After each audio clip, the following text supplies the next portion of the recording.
Broadcasting from the bomb shelter in the base of the Ivory Tower, in the city of the dead, Detroit, Michigan, these are the true truths, the real realities. This is Mouthwords, with Jim Mazner. Welcome to the inaugural edition of Mouthwords, the self-proclaimed world's greatest podcast. This variety half hour will be dedicated to providing news, editorials, music, film, and other media reviews. I'm Jim Mazner, your host. Our show this week is divided into 6 parts. Enjoy. But first, the news.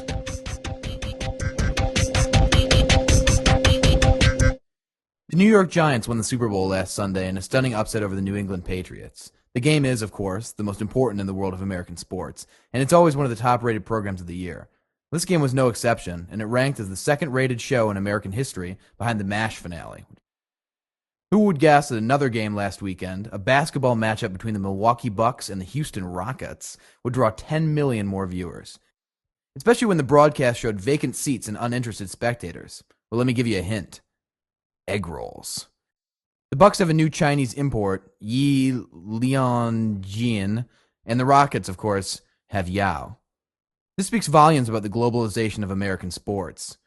We've been seen as the bumpkins of the sports world, perhaps because we don't dress in all white to play all of our games. Our games are impure, they say, though that's bullshit coming from a culture that wears advertisements on every possible stitch of clothing. But athletes follow the money, and the money's in baseball, basketball, and football. So get used to it, America. Maybe someday they'll be playing the Super Bowl in Peking. Brattleboro, Vermont has taken it upon themselves to see that the President, George W. Bush, and Vice President Dick Cheney are punished for flouting the U.S. Constitution and declaring what is, in their opinion, an illegal war in Iraq. It's not a surprise that Bush doesn't have many allies in this state, as it's the only one he has not visited since being elected. The town's council decided to give the residents a vote to decide whether the President and Vice President, if they ever step foot in Brattleboro, would be prosecuted for war crimes. Not only is this seriously hindering the president's cheddar cheese consumption, it also hurts his status on the world stage. A visit to the town of 12,000 is considered one of the highest honors for international leaders, and President Bush, upon hearing the news, fled his podium in tears after having his question, "What's a Vermont?" answered by the press corps. In local news, one of the finer buildings of Old Cass Corridor in Midtown Detroit was heavily damaged Tuesday night after a fire spread across the entire top floor. 30 Wayne State students were displaced, though none were injured, and the university is pitching in with fundraising efforts and a blanket distribution of blankets. The fire was reportedly started after a man in his mid-40s barricaded himself in his apartment and engaged in self-immolation to protest recent tuition hikes by the university. An autopsy is pending, but Detroit police released a statement claiming the cause of death is probably a result of the giant fire.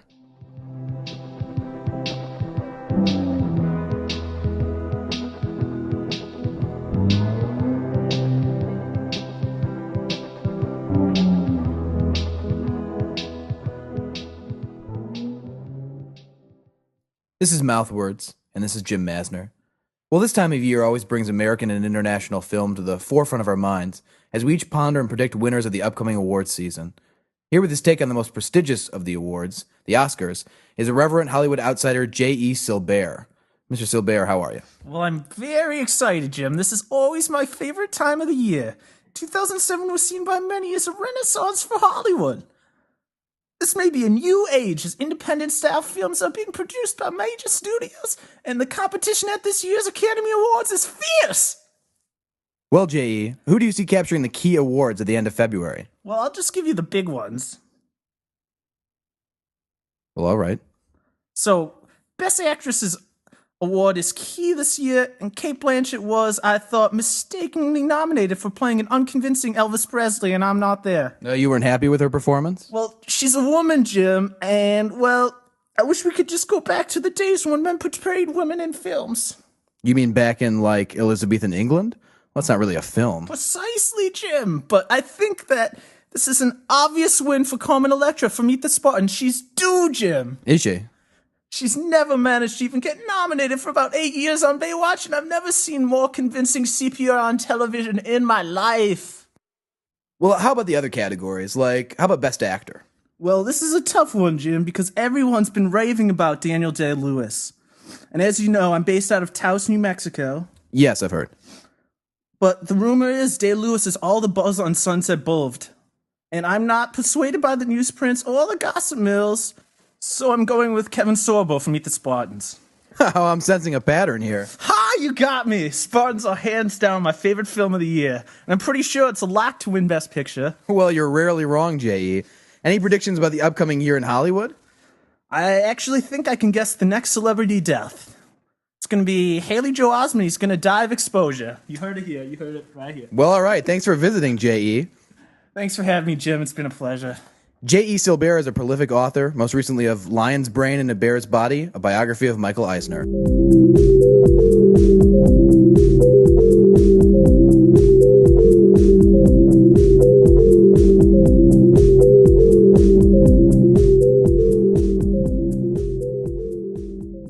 This is Jim Mazner, and this is Mouthwords. Joining me is Kevin Singer. Kevin, welcome. Thanks for having me, Jim. This is a section of the show focusing on community here in Detroit, showcasing local arts and crafts, I guess. Kevin is a member of the Coup de Tatas, the feature group on today's show. Kevin, let's hear a little bit about the band. Okay, yes, the band is called the Coup de Tatas. On guitar is Doug Galante. He nails all the solos. On the drums, Chad Silbert. He makes quite a commotion. On the bass guitar, we got Matt Beer. And then on keyboards, Matthew Gully. And I write the lyrics and sing the songs. My name's Kevin Singer. All right, great. Well, what are we going to be hearing? This song is called Barely Legal Beach Party. It's about crossing the Delaware during the Revolutionary War. All right, let's hear it.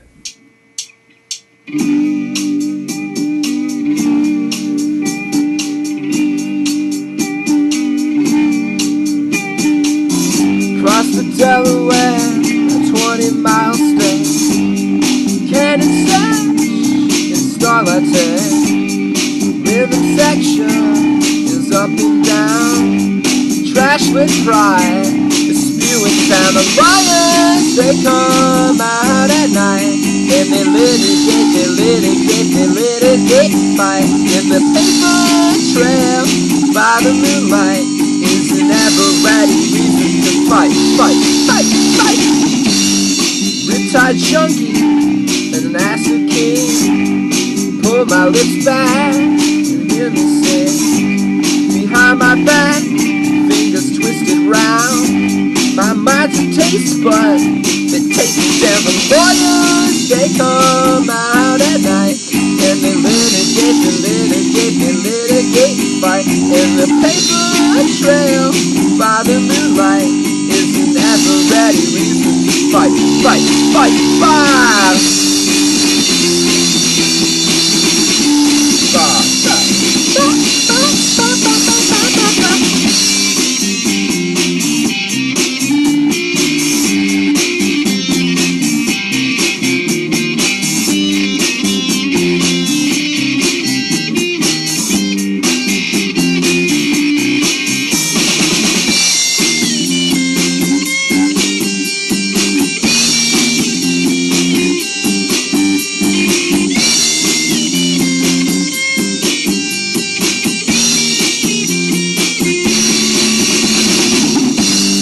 Shot some cornflakes, clean up my nose.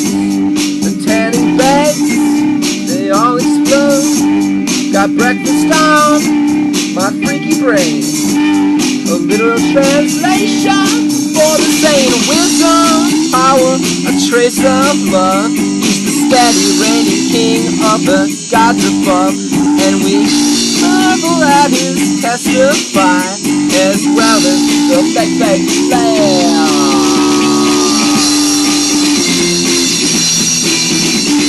La la la la la la.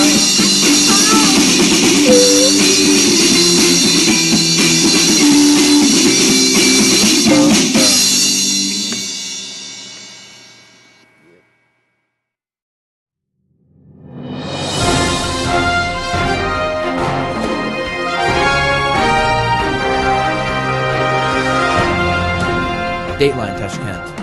From this city located on the Central Asian plains came the ancient art of horseback riding. These days, the Uzbeks have formed a new relationship with their livestock. Foreign correspondent Jim Byjim reports from Uzbekistan. Jim Byjim, Pickle Street Studios, Tashkent. I'm here on Pickle Street, in the heart of bustling Tashkent, where a wave of violence has exploded in response to a surprise constitutional amendment granting special rights to a minority. This minority is horses.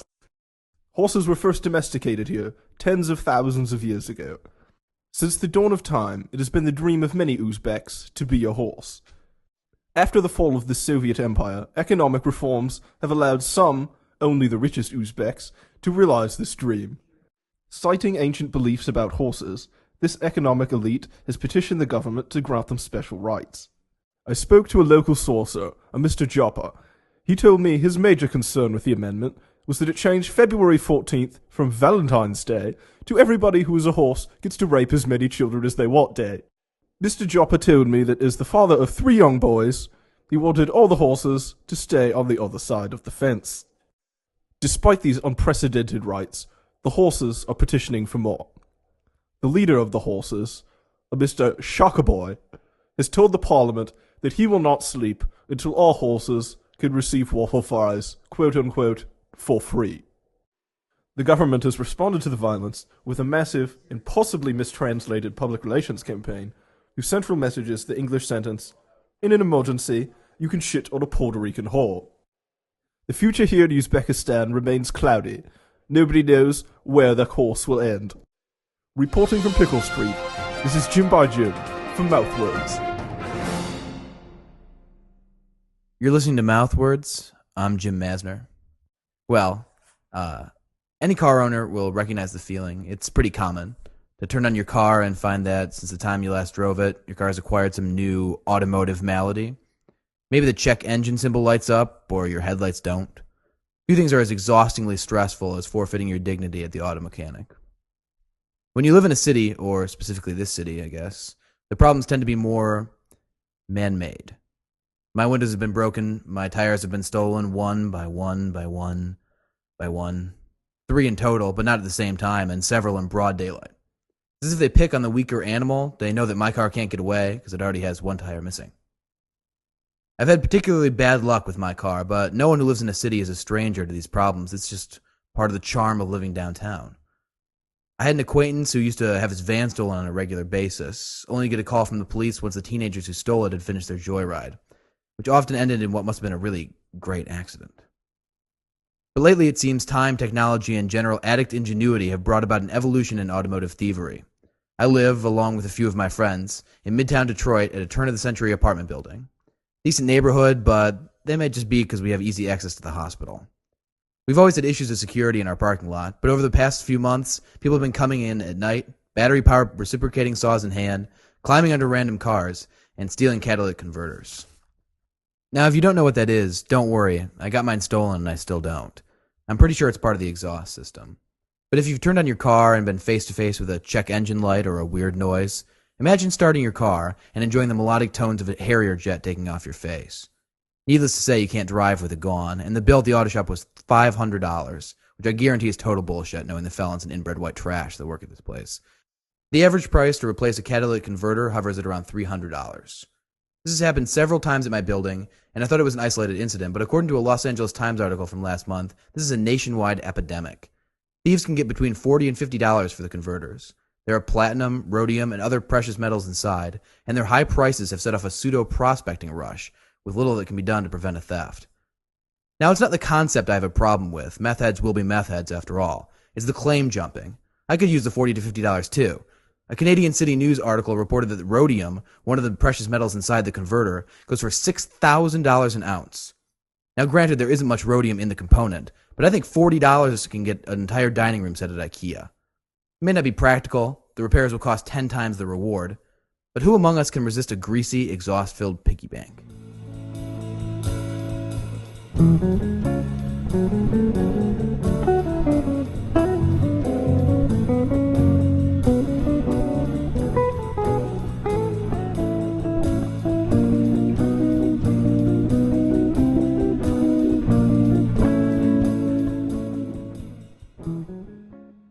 Next, we have a piece by Kevin Singer about his childhood and the bawdry times that have passed him by. Thanks, Jim. This is Kevin Murphy Singer, and this is a little story I like to call Full Body Massage. It's a semi-autobiographical piece that involves an alter ego of mine who's something of a young Casanova. Here's a little image that might help to frame the story. Imagine a young boy, perhaps 10 or 11, receiving a full-body massage from a Turkish woman. He's precocious, very similar to, say, Macaulay Culkin circa 1994. Smoking a cigar, he reminisces about the demise of his prized fort, which was, for many years, the hub of his sexual conquests. Here it goes.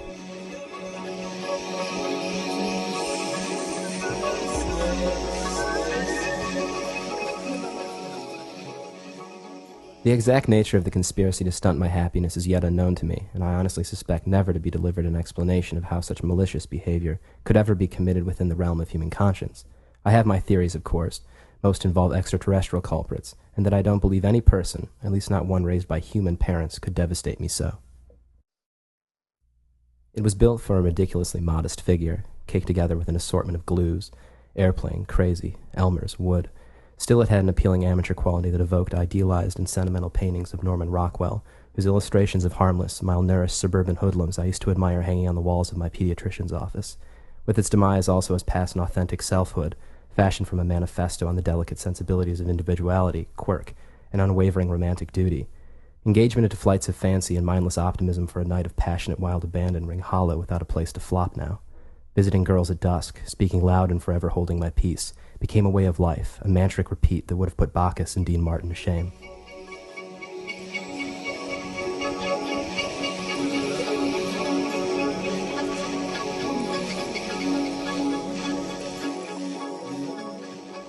Sycophants came in abundance to lay their grubby metacarpi on sights unseen, little individual egos crazy for love. So many conceited, factitious freaks whose only regret was being the predator, wishing instead to be the luckless prey, sought and desired rapaciously, an aphrodisiac subject to the will of masters. It was an incubator of future citizens, a place where miniature adults went to imitate maturity. I had myself many suitors. I preferred a flavor of the unusual, though, something homely and purposeful, aesthetic merit and finer feelings of equal importance. A creature that displayed signals of womanhood, charm, beauty, tenderness, and of course cookery. Meals needn't be epic. A sandwich made hastily and with little inspiration only enticed me all the more. Imperfection piqued a sense of titillation for deeper inquiry. Where there existed a need for improvement, my pedagogical half sprang forth, ready to instruct and shape the clay of woman. There once was a girl that matched that very description. She had a nice look, her aspect was good, a wholesome economy in countenance, refined, practical in manner and dress, a very tasty piece about the bust, I might add. Strategy for a descent into her vague spatial realm was as follows. First, approach with a deadpan cool witticism on the state of things, quote-unquote, as they were, had been, or will be. Next, with all nimble verve and alacrity I could possibly summon forth from the passion glands, both near and far, I'd muster a timeless emotional appeal to set her off sobbing. Lastly, a subtle graze across her hands or kneecap, thus letting it be known that I was ready for a more visceral sort of encounter. When we were finally alone together, I'd hold her close in a combination of paralyzing grips that had her trembling in my capable masculine arms. Reminiscing on it all now leads me to believe that my best years have long since receded into the past, where all great things go. Thank you.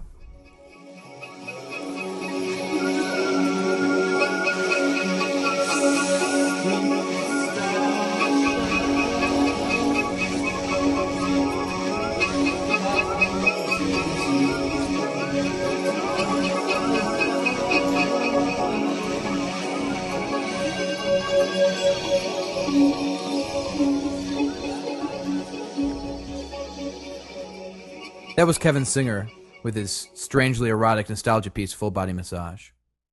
Well, thanks for joining us on the inaugural edition of Mouthwords.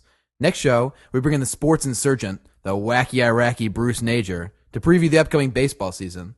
Also, Jim Byjim returns with some anecdotes relating to his personal life struggle with being completely ridiculous.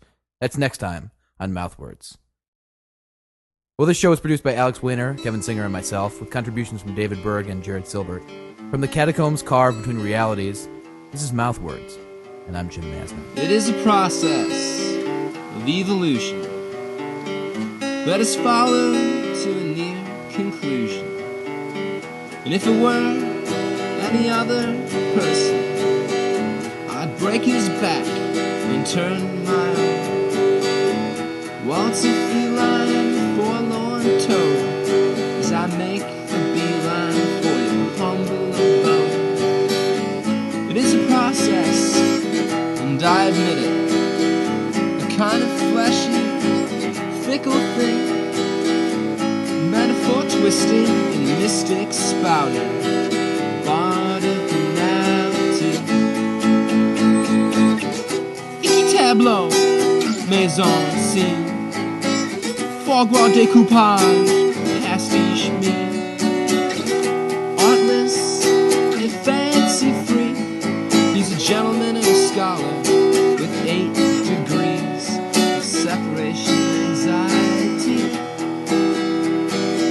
desperation exalted. So bait your breath, the event horizon. Good change is good. Rest your knotted head on my pillow. Shirt, pillow, yo. Shirt, pillow. Shirt, pillow, yo. Shirt, oh. Leopold and Lowe, they spoke to me. Who are their equals and how will they be? The Übermensch of Nietzsche is a common problem amongst the bourgeoisie. It is a question in the form of a question. A foggy, unafflicted electric tube. Common neuroses of the jittery kid. And the vintage vagabond has flipped his lid. I've had Easter with a cabman. I'll go down in history forever hating you.